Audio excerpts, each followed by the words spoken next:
La genèse du projet, c'est ma lecture dans les journaux d'une étude qui a été faite auprès du milieu agricole français et qui annonçait donc le chiffre terrible qui est qu'un agriculteur se suicide tous les 2 jours en France. En 2000, je ne sais plus si c'était en 2015 ou 2014, je ne me rappelle plus la date précise. Et j'ai été très secouée et très remuée par cette information, puisque du côté de ma mère, c'est une longue lignée d'agriculteurs, jusqu'à mes grands-parents, qui sont maintenant à la retraite. Et donc forcément, c'est venu un peu chatouiller, titiller, énerver quelque chose en moi qui a à voir avec ma famille, avec l'endroit dont je viens, même si je suis pas fille de paysan, je suis petite fille de paysan, donc ça s'est forcément imprimé quelque part dans mon éducation, dans ma culture. Et ça m'a beaucoup énervée, j'étais très en colère et très touchée, et j'arrivais pas à mettre des mots là-dessus, et puis je me sentais aussi très ignorante, puisque voilà, moi j'ai pas habité sur une exploitation agricole, donc j'avais le besoin de me renseigner, de m'informer, d'aller poser des questions, déjà dans mon cercle familial, et puis après de partir en quête, donc d'ouvrir des bouquins, de regarder des films, de regarder des photos, d'aller me promener, d'aller voir des vaches, bon voilà.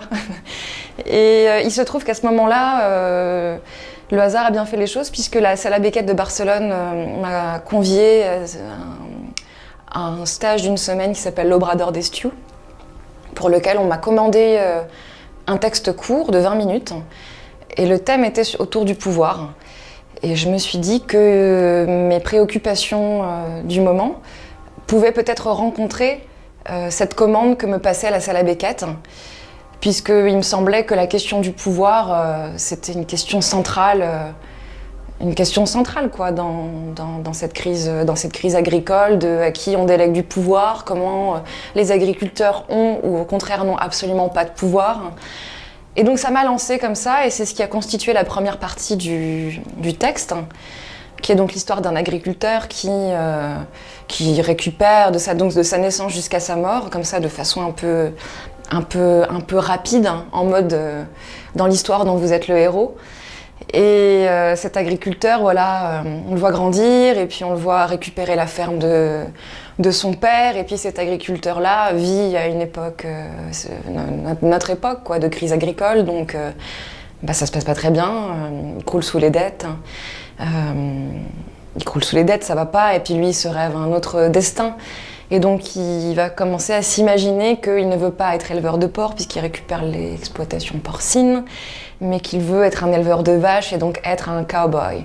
Et donc c'est toute une rêverie de cet agriculteur autour du fait d'être un cow-boy et d'être un agriculteur de l'Ouest, puisqu'il est aussi breton, pour se redonner de la dignité, se redonner de l'héroïsme, alors que pour autant autour de lui c'est une sorte d'apocalypse et d'hécatombe. Voilà. Et cette première partie ça m'a beaucoup touchée de l'écrire, et j'ai senti que ça avait aussi touché les gens, qu'il y avait quelque chose qu'on pouvait travailler, et j'ai eu envie de l'élargir. Mais je sentais que je ne pouvais pas juste élargir cette première partie, mais qu'il fallait la prolonger de façon différente.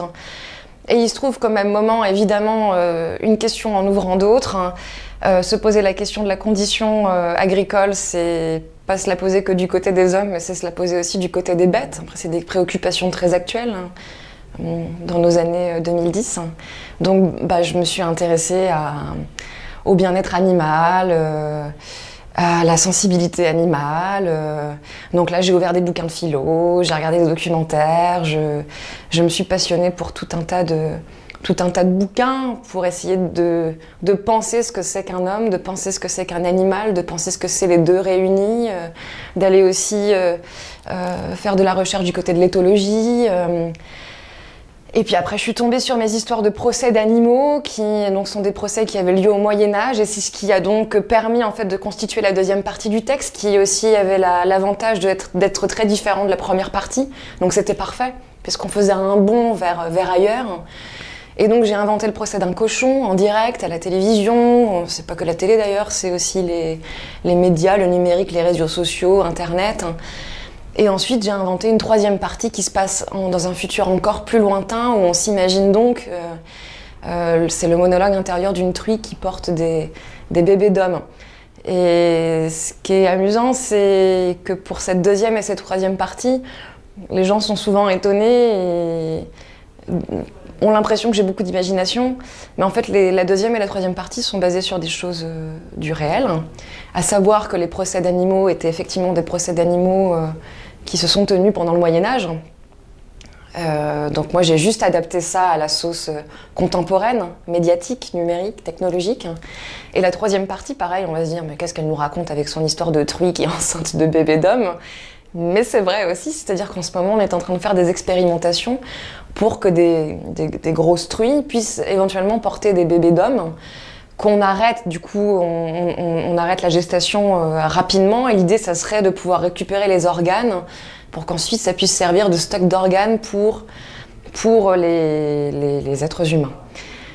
Sachant qu'évidemment, si on implante un petit humain dans un corps de truie, évidemment qu'à un moment donné, il y a quelque chose qui se modifie génétiquement. Donc, est-ce que c'est un cochon-homme? Est-ce que c'est un homme-cochon?